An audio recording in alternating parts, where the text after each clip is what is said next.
नमस्कार दोस्तों, technical master जी YouTube channel में आप सभी का फिर से बहुत बहुत स्वागत है। आज मेरे पास एक मीटर आया हुआ है जो कि उत्तर प्रदेश से आया हुआ है और इस मीटर में क्या परेशानी है हम वीडियो में जानेंगे। तो चलिए जल्दी से वीडियो शुरू करते हैं और वीडियो शुरू करने से पहले वीडियो को लाइक और चैनल को सब्सक्राइब करना ना भूलिएगा। तो चलिए वीडियो शुरू करते हैं।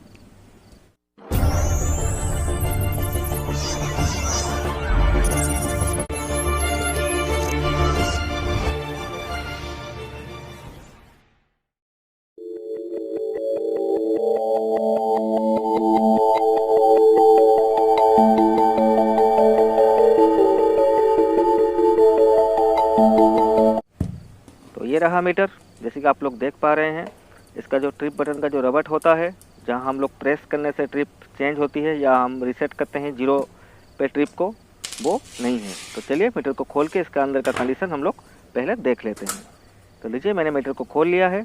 अभी आप लोग देख पा रहे हैं मीटर का कंडीशन कैसा है। यहाँ पर मैं आपको दिखाना चाहूँगा, यहाँ पर एक लॉक हुआ करता था प्लास्टिक का, जो नहीं है। और ये जो स्विच है, इसको किसी ने पेचकस की सहायता से या कोई भी कांटेदार चीज़ से इसको प्रेस करके तोड़ दिया है। ठीक है, तो इसको खोलने के बाद पूरा जो पीसीबी को जो डायल से अलग करने के बाद हम लोग को पता चलेगा कि अंदर का जो सिस्टम है, मतलब किस वजह से ये ऐसा बिहेव कर रहा है। इसका जो ऑनर है ये मुझे बोल रहे थे कि इसमें ओनली जो डिजिट है, मतलब डिजिट शो नहीं कर रही है, खाली जो डिस्प्ले का लाइट है वो ग्लो कर रहा था और आरपीएम का नीडल भी इस पर काम कर नहीं रहा था। तो इस वीडियो में हम लोग उसको भी सही करेंगे और आरपीएम का जो नीडल होता है उसको भी सही करने की कोशिश करेंगे। तो चलिए पहले पीसीबी को अलग करते हैं डायल से, उसके बाद हम लोग देखेंगे कि पीसीबी का कंडीशन कैसा है। क्योंकि रबट टूटा हुआ है तो शायद पानी भी जा सकता है।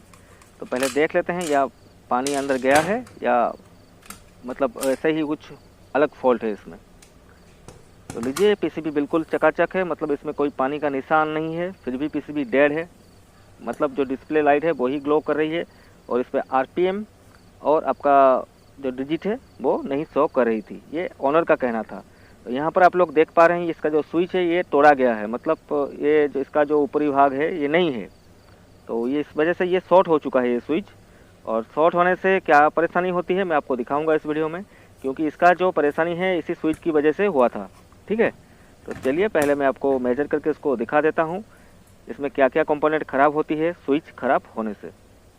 चलिए, तो यहाँ पर मैं आपको एक बार दिखा देता हूँ। ये रहा स्विच जो कि टूटा हुआ है, इसका ऊपरी भाग नहीं है। ठीक है, और इसमें मैं पावर देख के आपको दिखा देता हूँ कि इसमें परेशानी क्या है। ठीक है, तो चलिए मैं इसको पावर अप करता हूँ। आप लोग देख सकते हैं इसमें जो एलईडी है, डिस्प्ले का एलईडी है, नीडल के नीचे जो एलईडी है वो ग्लो कर रही है, लेकिन सुई में कोई भी हरकत नहीं हो रही है। जैसे कि सुई ऊपर जाके नीचे आना चाहिए था वो नहीं आ रही है और डिस्प्ले में भी डिजिट नहीं आ रही होगी, क्योंकि जो नीडल जब काम करेगी तभी डिस्प्ले में डिजिट आएगी। ठीक है, फिर से मैं आपको पावर दे के दिखा दे रहा हूँ कि इसमें फॉल्ट क्या है। ये देखिए, ये मैंने पावर दे दिया है। जो नीडल है वो ऊपर जाके नीचे आना चाहिए था लेकिन वो नहीं आया। मतलब ये जो परेशानी है इसको हम लोग आज सॉर्ट आउट करेंगे। कैसे करना है, क्या कंपोनेंट हमको रिप्लेस करना है, कौन सा कंपोनेंट खराब होने से ये इशू रहता है, इस वीडियो में हम लोग जानेंगे। तो ये रहा मल्टीमीटर को कंटिन्यूटी में सेट मैंने कर दिया है। अभी हम इसको मेज़र करेंगे, इसका जो कंपोनेंट है कंपोनेंट को मेज़र करेंगे। ठीक है, कौन सा सेक्शन में इसका जो ट्रिप बटन का सेक्शन है मैं आपको दिखाऊँगा यहाँ पर वीडियो में। तो वीडियो में पूरा बने रहे मेरे साथ। अगर आप स्किप करते हैं तो जानकारी आपका आधा अधूरा रह जाएगा। ठीक है, तो ये पीसीबी आप एक बार देख लीजिए, बिल्कुल नया जैसा है, कहीं पर भी पानी का कोई निशान नहीं है, मतलब पानी से ये मीटर डैमेज नहीं हुआ है। इसको किसी ने मिस हैंडल किया है जिसके वजह से ये डैमेज हुआ है। ठीक है, ये मीटर मैंने कंटिन्यूटी में डाल दिया है। अभी मैं आपको मेजर करके दिखाऊंगा। तो यहाँ पर जो ट्रैक है, पहले ट्रैक को हम लोग चेक कर लेते हैं, क्योंकि ये ट्रैक चेक करना बहुत ज़रूरी है। तो ये आप देख सकते हैं यहाँ पर कुछ रजिस्टर वगैरह लगे हैं, तो पहले इसको भी चेक करेंगे, क्योंकि जो सेक्शन में आपको दिखाऊंगा वही सेक्शन है जो आपका ट्रिप, जहाँ पर बटन आपका काम करता है वही सेक्शन में उसका सिस्टम रहता है। ठीक है, तो यहाँ पर हम नेगेटिव जो टर्मिनल है मीटर का वहाँ डालेंगे और यहाँ पर एक बार वोल्टेज चेक करेंगे। शायद कैपेसिटर शॉर्ट हो, क्योंकि कैपेसिटर शॉर्ट होने की संभावना भी बढ़ जाती है, क्योंकि ये स्विच है ये दब के नेगेटिव और पॉजिटिव के साथ कनेक्ट हो चुका था, जिसके वजह से कैपेसिटर भी शॉर्ट हो सकता है। तो पहले कैपेसिटर को चेक कर लें। ठीक है, आप देख सकते हैं यहाँ पर मैं चेक करके आपको दिखा रहा हूँ। यहाँ पर भी वोल्टेज हमको जितना चाहिए था उतना मिल नहीं रहा है, मतलब 500 से 700 के आसपास यहाँ पर मिलना चाहिए, लेकिन मिल नहीं रहा है। तो चलिए फिर उससे आगे हम लोग चलते हैं। यहाँ पर भी आप देख रहे हैं, यहाँ पर भी हमको नहीं मिल रहा है, यहाँ पर भी हमको नहीं मिल रहा है इस रजिस्टर पर। ठीक है, यहाँ पर कंटिन्यूटी मतलब बीप साउंड आ रही है, तो यहाँ पर बीप साउंड नहीं आना चाहिए। ठीक है, तो यहाँ पर आप देख सकते हैं ये जो ट्रांजिस्टर है यहाँ पर हमको 700 के आसपास जो रेजिस्टेंस बनता है वो हमको चाहिए। अगर 700 के आसपास यहाँ पर रेजिस्टेंस बनता है तो समझ लीजिए ये सही है, मतलब यहाँ पर हमको 700 600 से 700 नहीं मिल रहा है, मतलब इसमें हम लोगों को इसको रिप्लेस करना है। ठीक है, क्योंकि यहाँ पर अगर ये सही होता तो यहाँ पर आप देख सकते हैं ये लेग पर 600 के आसपास ये दिखा रहा था। ठीक है, तो ये दोनों जो ट्रांजिस्टर है ये इनपुट जो भी मतलब जो एमसीयू से आता है, जिसको हम लोग माइक्रो प्रोसेसर बोलते हैं, उससे जो करंट आता है उसको ये पिक करता है, मतलब लेता है। कहाँ से लेता है? जब भी आप की दबाते हैं, मतलब जो बटन आप दबाते हैं रीसेट के लिए, वहाँ से जब भी करंट जाता है ये यहाँ से होके इस रास्ते से होके, ये जो पिन मैं आपको दिखा रहा हूँ इस पिन पे, ये देखिए मैं आपको दिखा रहा हूँ, ये है ट्रांजिस्टर, तो इसके लेग जो है वो यहाँ से होता हुआ सीधा एमसीयू को गया है। और जब भी करंट आप उसको देते हैं 5 वोल्ट करंट उसको देते हैं, वो जो रीडिंग हो गया आपका रीसेट हो गया, ये जो फंक्शन को ये एक्टिवेट कराती है। यहाँ पर मैं आपको दिखा रहा हूँ, आप गौर से देखिए पीसीबी को, शायद कैमरे में आपको अच्छी तरीके से ना दिखे, इसके लिए मैं माफ़ी चाहूँगा, लेकिन मैं दिखाने की आपको पूरी कोशिश किया है। यहाँ पर ये वाला लेग आप देख सकते हैं, यहाँ से आके ये कनेक्ट हुआ है। यहाँ पर अगर शॉर्ट होता है कहीं पर भी, जो बटन है बटन शॉर्ट हो जाता है, तो ये जो ट्रांजिस्टर है ये खुद को मतलब ख़त्म कर लेगा ये खुद को, क्योंकि ये शॉर्ट हो जाता है। ठीक है, ये दोनों ट्रांजिस्टर शॉर्ट ऑटोमेटिकली शॉर्ट हो जाएगा। अगर बटन ख़राब होता है, आप प्रेस कर लेते हैं वो ऊपर चला आता है, या किसी वजह से वो बटन शॉर्ट हो जाता है, तो ये जो ट्रांजिस्टर दो ट्रांजिस्टर लगे हैं एनपीएन और एक पीएनपी ट्रांजिस्टर, ठीक है, ये ख़त्म हो जाएगा। ये ख़त्म होने पर क्या होता है, जो करंट है, जो एमसीयू को करंट मिल रहा है वो करंट ब्लॉक होता है, मतलब जितना करंट चाहिए उसको उतना करंट उसको मिल नहीं पाता है, ये ब्लॉक हो जाता है, जिसके वजह से एमसीयू स्टार्ट नहीं हो पाती है। ठीक है, तो चलिए स्पेयर निकाल लेते हैं, उसके बाद इसको इंस्टॉल करेंगे। इंस्टॉल करने के बाद हम लोग इसको पावर देके देखेंगे। ये रहा कुछ स्पेयर, तो मैं पहले इसको निकाल लेता हूँ। चलिए मैंने इसको निकाल लिया है। अभी जो पुराना वाला है जो ख़राब हो गया है उसको मैं निकाल के आपको दिखाऊंगा, क्योंकि इसमें ऑलरेडी एक छेद हो चुका है। मैं आपको दिखाऊंगा छेद।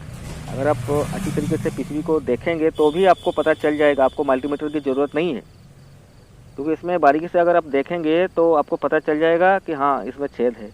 मैं आपको दिखाऊंगा छेद, आप देखिए, देखने की कोशिश कीजिए। यहाँ पर आप देखिए ये फूट चुका है।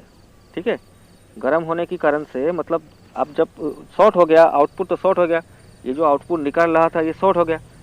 अगर शॉर्ट होता तो ये गर्म होने लगेगा, और गर्म होने से ये जितना टेम्परेचर ये सहना चाहिए उससे अगर ज़्यादा होता है, कोई भी इलेक्ट्रॉनिक कंपोनेंट है उसका एक टेम्परेचर लिमिट होता है, जिसकी 85 डिग्री, ठीक है, 65 डिग्री, ऐसा एक टेम्परेचर लिमिट होता है।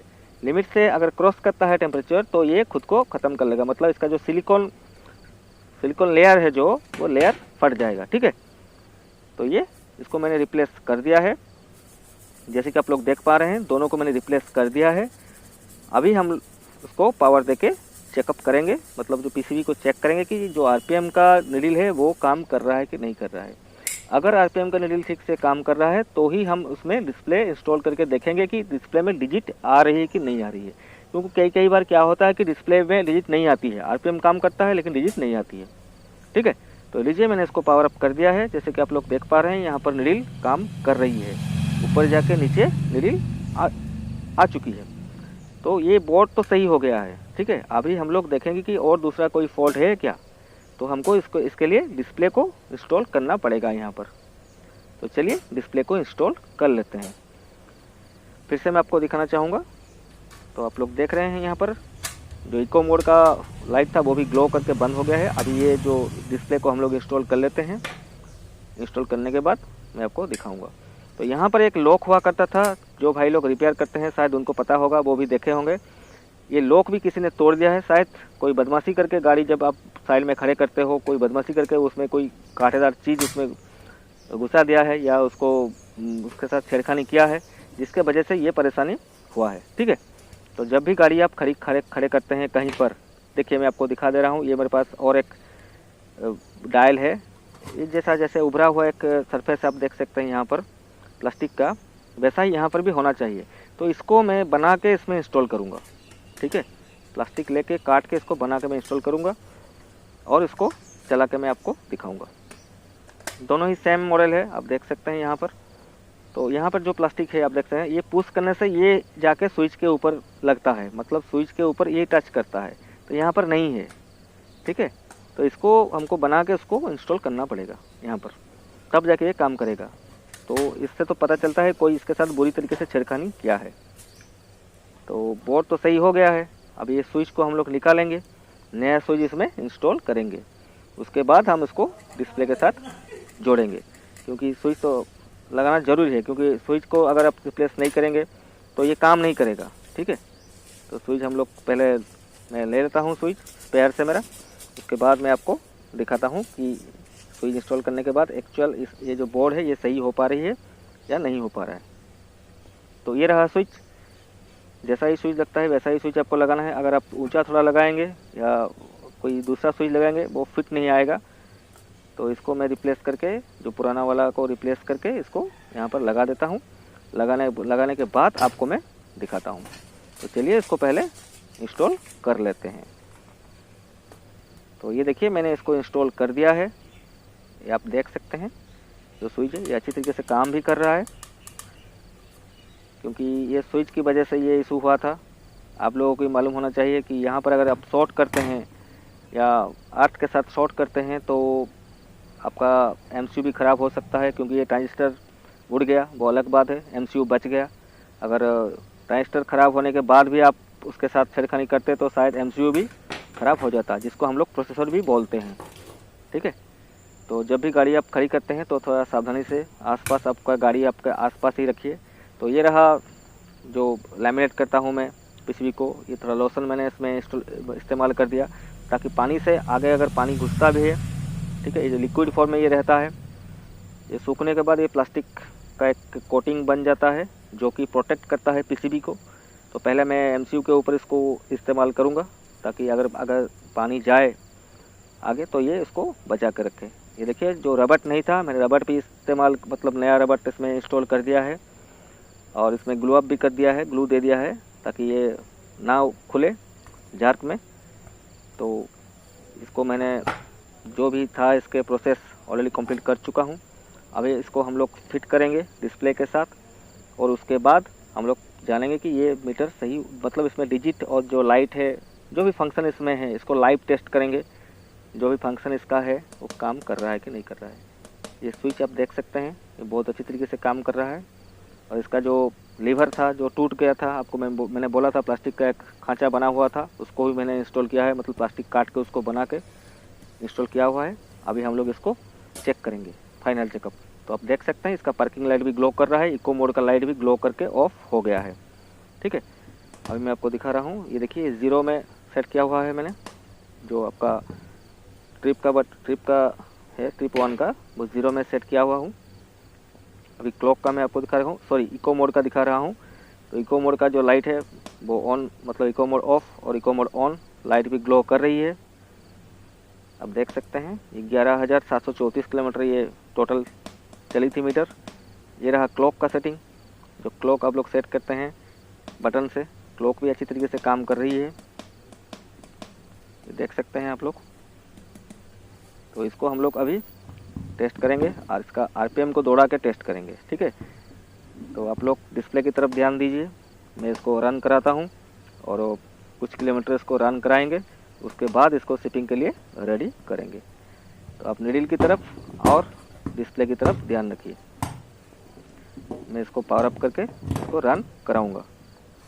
तो अब आपने देख लिए कि किस वजह से, अगर छोटा सा परेशानी था इसमें, ठीक है, कोई इसके साथ छेड़खानी किया था, शायद छेड़खानी किया था मुझे लग रहा है, क्योंकि कोई इसका ऑनर ऐसा नहीं करेगा। ठीक है, अगर कोई रास्ते में आप गाड़ी उसको साइड में खड़े किए थे तो किसी ने इसका रबड़ तोड़ के इसके अंदर कुछ घुसा दिया है, तो जिसके वजह से ये शॉर्ट हो गया और ख़राब हो गया। ठीक है, तो यहाँ पर आप देख सकते हैं मैंने 0 कर दिया है। अभी आप नीडल की तरफ और डिस्प्ले की तरफ ध्यान दीजिए। मैं इसको रन करने जा रहा हूँ। लीजिए मैं इसको पावर अप कर दिया है। आप देख सकते हैं इसका आरपीएम नीडल भी अच्छी तरीके से काम कर रहा है। डिस्प्ले में डिजिट और डिस्प्ले में जो किलोमीटर है वो 0.1 हो चुका है। कुछ किलोमीटर हम रन कराएंगे इसको, उसके बाद इसको शिपिंग के लिए रेडी करेंगे, क्योंकि हर एक चीज़ को टेस्ट करना ज़रूरी है, क्योंकि आगे इस मीटर में कोई फॉल्ट पहुंचने के बाद ना हो। इसलिए एक एक चीज़ को चेक अगर आप कर लेते हैं तो आप भी कॉन्फिडेंट रहेंगे और भेजने के टाइम में और पहुंचने के बाद ये मीटर में कोई फॉल्ट नहीं रहेगा। ठीक है, तो इसलिए मैंने हर चीज़ को एक बार टेस्ट कर लेता हूँ, उसके बाद मीटर शिपिंग के लिए रेडी करता हूँ। तो जैसे कि आप लोग देख पा रहे हैं यहाँ पर किलोमीटर जो है 1 किलोमीटर हमने इसको रन करवा दिए है। अब ये मीटर शिपिंग के लिए रेडी हो चुका है। ठीक है, तो वीडियो में जो भी स्पेयर पार्ट्स मैंने चेंज किए हैं उसका जो नंबर है मैं आपको डिस्क्रिप्शन में दे दूंगा, और ऑल्टरनेट क्या आप उसके साथ इस्तेमाल कर सकते हो वो भी मैं आपको डिस्क्रिप्शन में दे दूंगा। मतलब जो स्पेयर यूज हुआ है वो भी दे दूंगा, जो ऑल्टरनेट है वो भी दे दूंगा। तो बस इस वीडियो में इतना ही जानकारी मेरे पास थी जो मैं आपके साथ शेयर कर दिया। अगली बार आपसे फिर मिलूंगा किसी एक नए इशू के साथ, किसी एक नए टॉपिक के साथ। तो उस टाइम के लिए वीडियो को लाइक करते रहिए, चैनल को सब्सक्राइब करते रहिए। नमस्ते। Thanks for watching. A like would be appreciated. And don't forget to subscribe.